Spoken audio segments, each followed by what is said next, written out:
भोली भाली जनता यह जानने पे आतुर है कि आपके ऊपर ढेरों आरोप लगे। पूर्ववर्ती सरकार जो कांग्रेस की थी उसमें शराब घोटाले, कोयला घोटाले, नान घोटाले, न जाने ऐसे कई तरह के जो है महादेव सट्टा ऐप घोटाले, ऐसे कई घोटालों में एक घोटाला जो है वो कोयला घोटाला, जिसमें आपका जिक्र आता है नाम। तो उस संदर्भ में जनता को आप क्या जवाब देना, जमीन घोटाले का? तो क्या आप जो है मतलब बहुत ज्यादा जमीन बनाना चाहते हैं, या जमीन क्यों आप इतना ज्यादा इकट्ठा कर रहे हैं भाई, लोगों का छीन करके? ऐसा ऐसा आरोप लग रहा है।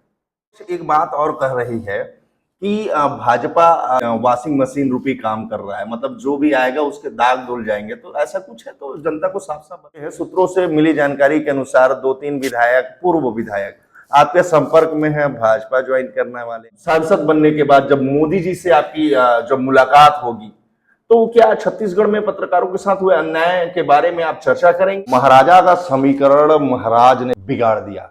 नमस्कार, मैं कुमार जितेंद्र, भारत सम्मान में आप सभी का स्वागत करता हूं। अभी हम जिस संदर्भ में चर्चा करने वाले हैं, और जैसा कि आपने सुना कि आखिरकार कैसे महाराजा का समीकरण महाराज ने ही बिगाड़ दिया, अभी हम मौजूद हैं छत्तीसगढ़ के सरगुजा। सरगुजा में अंबिकापुर विधानसभा क्षेत्र आता है, और अंबिकापुर विधानसभा क्षेत्र के पूर्व विधायक व कद्दावर मंत्री टीएस सिंहदेव थे।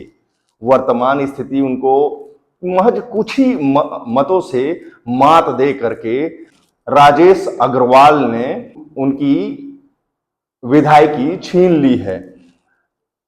फ्लैशबैक पर अगर जाएं तो यहां पर कयासे ये लग रहे कि समूचे सरगुजा में पूर्व उप मुख्यमंत्री टीएस सिंहदेव तत्कालीन अंबिकापुर विधानसभा क्षेत्र के विधायक व राज्य कैबिनेट में मंत्री भी थे।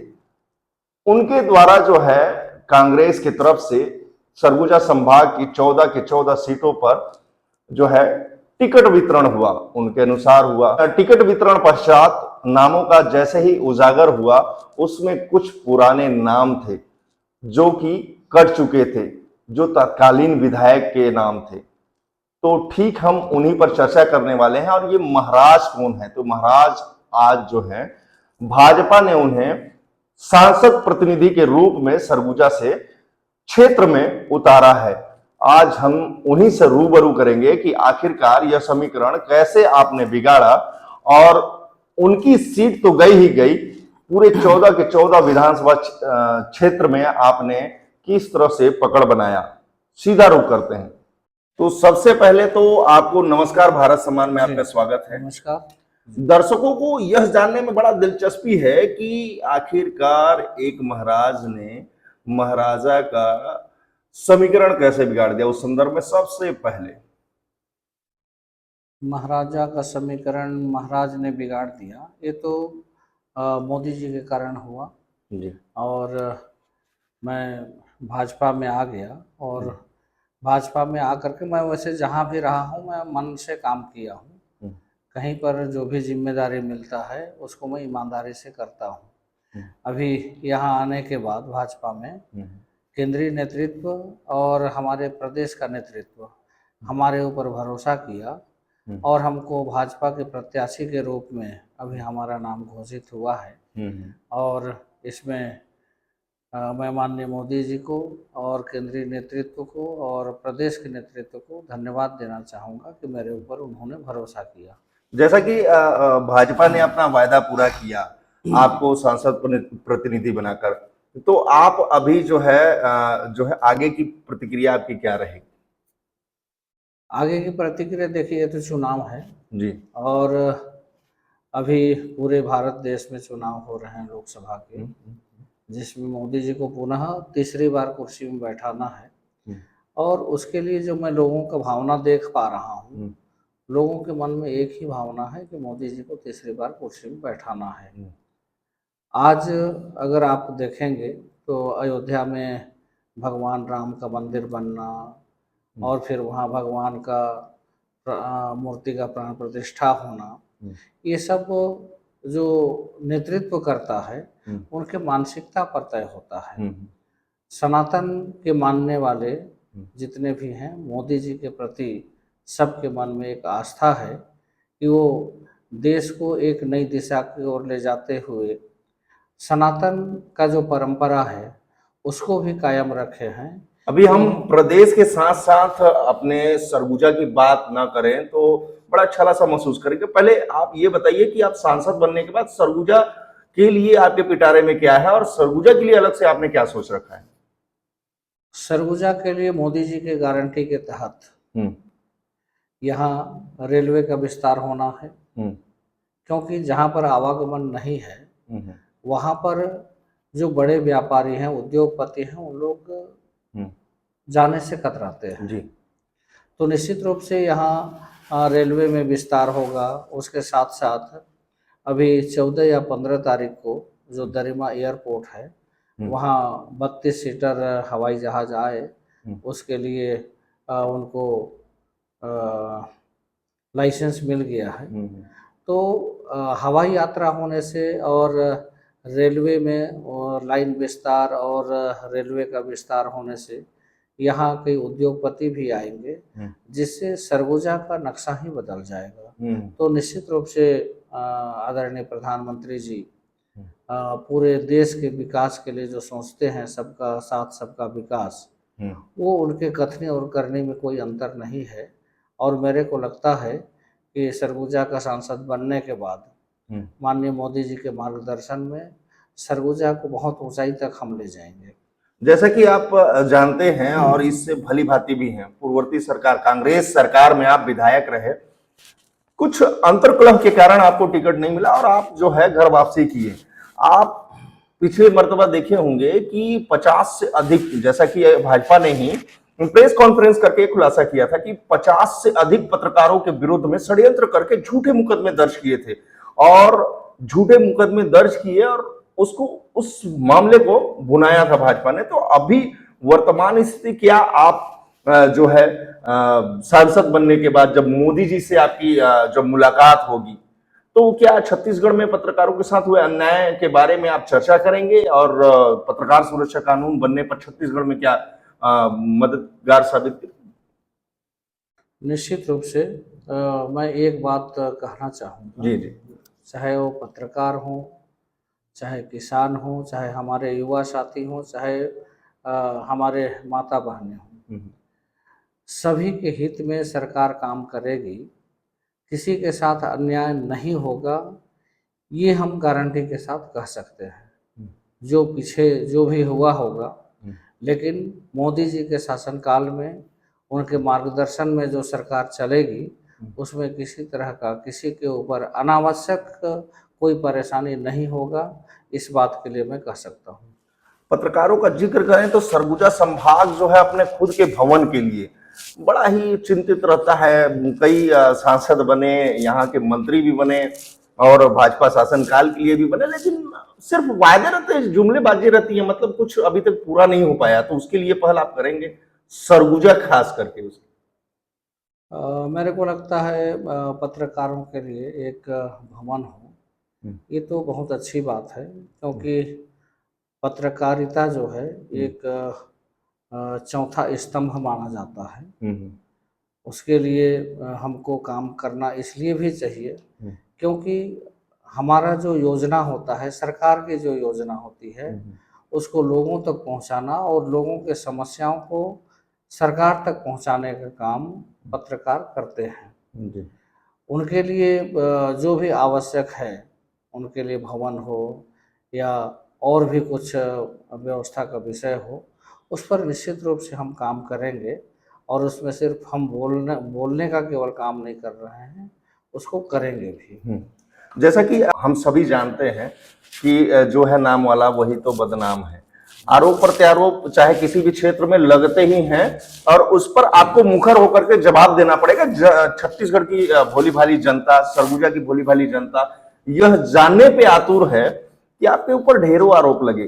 पूर्ववर्ती सरकार जो कांग्रेस की थी उसमें शराब घोटाले, कोयला घोटाले, नान घोटाले, न जाने ऐसे कई तरह के जो है महादेव सट्टा ऐप घोटाले, ऐसे कई घोटालों में एक घोटाला जो है वो कोयला घोटाला, जिसमें आपका जिक्र आता है नाम। तो उस संदर्भ में जनता को आप क्या जवाब देना चाहिए? मेरे जानकारी में तो नहीं है जी, ये विपक्ष इस विषय को जरूर उठाया है कि इनका भी नाम था तो एफआईआर क्यों नहीं हुआ। मेरे जानकारी में नहीं है कि हमारा उसमें नाम है या नहीं है।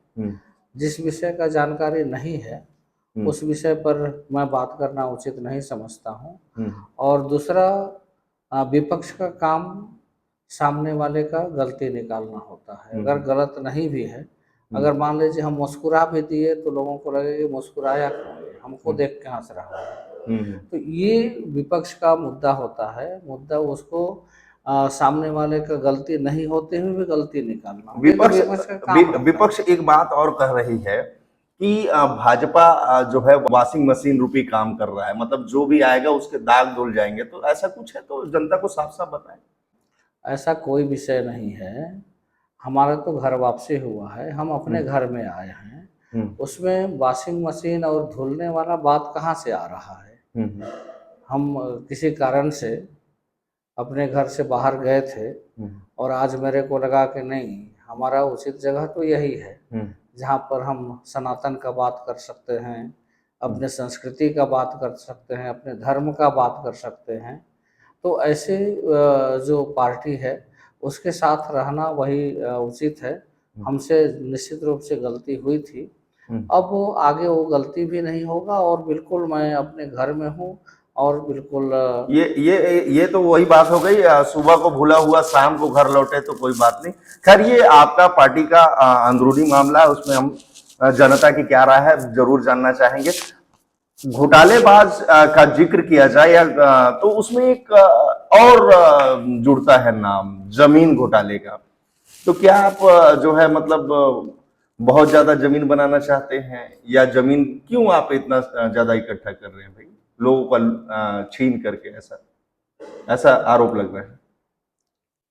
इस विषय का जानकारी अगर जहाँ घोटाला मैं किया हूँ अगर वहीं से जानकारी लिया जाए तो शायद ज़्यादा अच्छा रहेगा। कोई भी अपना गलती बताता नहीं है। अगर मैं घोटाला किया हूँ तो मैं कैसे अपने गलती को बताऊंगा। ये तो जांच का विषय है, जानने का विषय है। ये कोई छिपाने का मामला है नहीं। उसको जांच किया जा सकता है। अगर हम घोटाला किए हैं तो बिल्कुल हम सहर्ष स्वीकार करेंगे कि नहीं, हमसे गलती हुई है। लेकिन अगर कोई अनावश्यक अगर आरोप इस तरह का लगाता है तो ये बहुत ही गलत है। आरोप लगाने के पहले उनको तहकीकात करना चाहिए कि वास्तव में हुआ क्या है। जमीन घोटाला, हम लोगों का सेवा का भावना से हम राजनीति में आए हैं, हम लोगों का जमीन हड़पें, ऐसा तो हो ही नहीं सकता है। अगर ऐसा मामला अगर उनको दिखता है तो उसको जांच करा लें। जी, जांच में सारा विषय सामने आ जाएगा। आप बोले कि घर वापसी हुई है, पिछला घर कांग्रेस का था। कांग्रेस में आपके कुछ इष्ट मित्र जो मंत्री भी बन गए थे, उसमें एक जो है मंत्री आपके ठीक पड़ोस का है, अमरजीत भगत, जो कि खाद्य मंत्री रहे। उन पर ढेरों आरोप लग रहे हैं। उसमें एक आरोप जो है स्थानांतरण के नाम पे अभी हाल ही में लगा हुआ मामला है। तो क्या आप सत्ता में आने के बाद में अपने ही इष्ट मित्रों की पोल खोल पाएंगे, या सहमत हैं उस पर आवाज उठाने की? निश्चित रूप से अगर हमारे यहाँ के लोगों के साथ अगर कोई ठगी हुआ है, उनके साथ अगर कोई अन्याय हुआ है तो उस विषय को हम निश्चित रूप से उठाएंगे। हम लोगों के दुख सुख में साथ खड़ा रहें, उसी के लिए हम राजनीति क्षेत्र में हैं। अन्यथा हम तो घर में खेती बाड़ी करते थे। एक राजनीतिक मंच जो है ये लोगों का सेवा करने के लिए हम उस मंच को स्वीकार किए हैं और उस मंच को पाने के बाद हम लोगों के हर दुख सुख में साथ रहेंगे। अभी जैसा कि भाजपा की सरकार है छत्तीसगढ़ में, और केंद्र और राज्य को डबल इंजन की सरकार है। इस तारतम्य में अगर देखा जाए तो भारी संख्या में जो है कांग्रेस कार्यकर्ता पदाधिकारी जो है भाजपा में पलायन कर रहे हैं। ठीक उसी तार को जोड़ते हैं, सूत्रों से मिली जानकारी के अनुसार 2-3 विधायक, पूर्व विधायक आपके संपर्क में हैं, भाजपा ज्वाइन करने वाले हैं। उसका जनता को खुलासा करें। इसमें जैसा कि आप बोल रहे थे कि कुछ कांग्रेस के विधायक, पूर्व विधायक हैं जो भाजपा में आना चाहते हैं। तो ये बहुत सारा विषय ऐसा होता है जिसको किसी के सामने प्रकट करें ऐसा नहीं होता है। आने वाला समय बताएगा कि कौन आ रहा है, कौन नहीं आ रहा है। इस विषय पर मैं अभी कुछ बात नहीं करूंगा, और जब समय आएगा तो आपको दिखेगा। जी, तो ये रहे भाजपा प्रत्याशी सरगुजा लोकसभा सीट से भाजपा ने इनको मैदान में उतारा है और इन पर दांव लगाया गया है। शुरुआती की कयासें लगाई जा रही थी कि भाजपा के पदाधिकारी नाखुश थे, लेकिन जैसे ही केंद्र के द्वारा फटकार लगी, सारे सरपट दौड़ पड़े। नतीजा चाहे जो भी हो, छत्तीसगढ़ में 11 लोकसभा सीटें हैं, नतीजा चाहे जो भी हो, छत्तीसगढ़ की जनता जो है बहुत जागरूक है। और हम हर राजनीतिक वीडियो में यह जरूर निवेदन करते हैं कि हम किसी भी राजनीतिक दल का समर्थन और विरोध नहीं करते, पर जागरूकता के लिहाजे आप अपना मत का दान अवश्य करें, ताकि केंद्र में सुशासन लौट आए। धन्यवाद। भारत सम्मान, हो जाओ सावधान।